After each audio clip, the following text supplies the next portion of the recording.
Опасниот TikTok предизвик наречен сурфање на автомобил повторно го вклучува алармот за безбедноста на младите.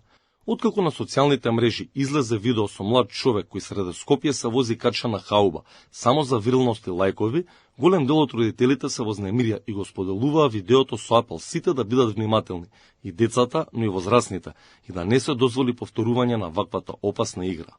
Овој случај одново ги отвара прашањата, каде се губи свеста кај младите луѓе кои за кликови и лајкови се подготвени да загинат. Имаат ли родителите контрола врз своите деца? Каде е вината? Психолозите главно проблемот го гледаат во воспитувањето. Само со отворен разговор и поддршка може да се влие врз младите, да не се впуштаат во опасни предизвици кои произлегуваат од социјалните мрежи.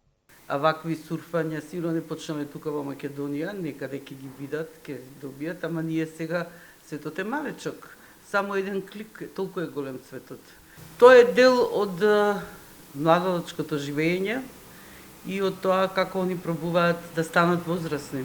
Во меѓувреме, министерот Панчо Тошковски информираше дека се пронајдени учесниците во опасниот предизвик. Случајот се расчистува, а тие си добија соодветни пријави. Несомнено, санкционирањето на овие млади луѓе е лекција дека секундите слава може да им го загорчат животот. Па, нели, родителите се го знаат последни. Механизам специјален за тоа нема. Нели, единствен механизам, барем ја што го знам, нели, дека нема, а има механизам, тоа е трпение и разговор со детето, кој почнува некаде, например, од раѓањето на детето, зашто кога на 15-17 години ќе видиме дека детето не ни кажува многу работи, ние сме закасниле 17 години. Дивењето низ улиците во Бутел и Чаир е само последен опасен предизвик.